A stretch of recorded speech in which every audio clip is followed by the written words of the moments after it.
Hi guys! I'm sure you all know the story of Cinderella. Well, there's always two sides of the story, and today's story I have is told by the stepmother. It's called Seriously, Cinderella is So Annoying. Are you ready to listen? Great.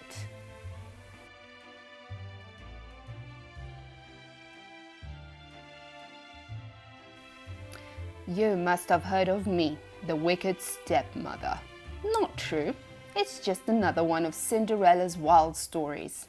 Not as wild as the one about the pumpkin and the fairy godmother.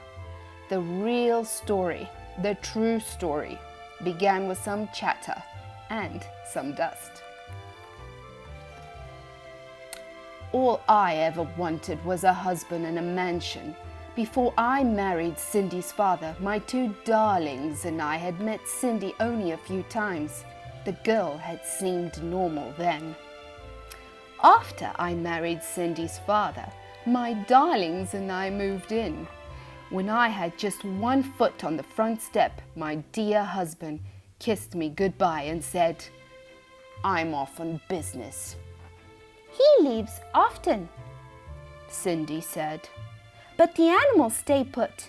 They talk, they joke, they sing, they even help out, especially the bluebirds." Now, I don't mind a story, but I like facts, not fiction. Soon the girl was talking all kinds of hokey pokey. "Once upon a time," Cindy said, "one of the bluebirds became blue, not the color, the feeling. His friends had flown south. My darlings and I were stuck near the front door. I just wanted to put away my bags. And that's when I saw it. Dust." "Dear, is the whole house this dusty?" I asked. "I don't know," Cindy said. "I'll give you a tour." In the dining room, Cindy told stories. In the study, Cindy told stories non-stop.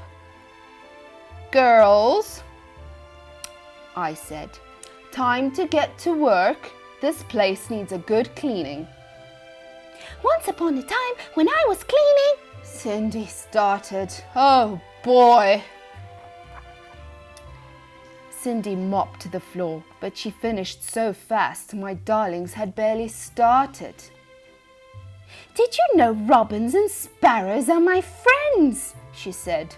"But the sparrows don't like the robins, silly creatures. Once upon a time, one of the robins—" "Cindy, dear," I said, "why don't you go and wash the clothes now, But Cindy washed them so fast. How on earth did she do it? I had to find another chore for her, just to keep her busy. "If there's one thing squirrels love, it's washing clothes," Cindy said. "The rats, though, would rather iron. You know, one day Squirrels and rats doing laundry? Quit telling such stories," I said. Time passed, but nothing changed. In the garden, Cindy told stories. In the kitchen, Cindy told stories.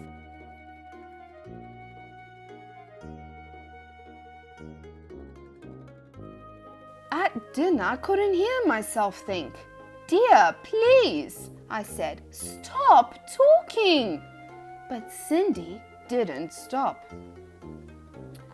One day a letter arrived. It was an invitation to the king's ball. The prince would surely fall in love with one of my darlings. Then they would marry, live in a beautiful castle, and one day be king and queen of all the land. "Oh, stepmother, I have to go too," said Cindy.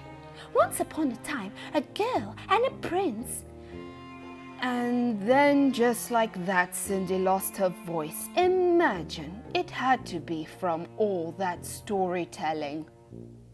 Well, what could I do? I told Cindy she had to stay home for her health. She cried, of course, But a ball was no place for a sick girl. She needed rest. Sometimes it's so hard being a stepmother. At the ball, my darlings twirled and they whirled. But then some strange girl waltzed in. Her gown was magnificent. I couldn't take my eyes off it. I wondered how much it cost, and if my seamstress could copy it for me. The prince and the girl danced and pranced. My poor darlings were left princeless.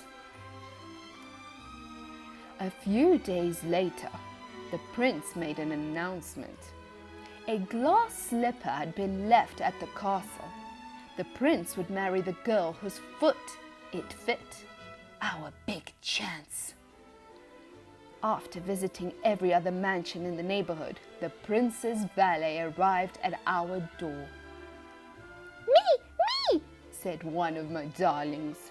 No, me, said the other. One at a time, said the valet.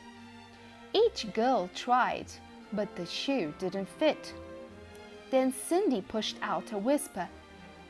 Please, let me try. The shoe fit.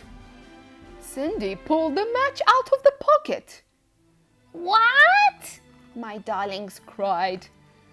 Cindy pushed out another whisper. She said something about a pumpkin coach and mice that turned into horses. She even added a fairy godmother. Please, there's no such thing. But I still don't know where she got those shoes. A few days later, the prince married Cindy. Poor man, he had no idea he was getting himself into. But we lived happily ever after.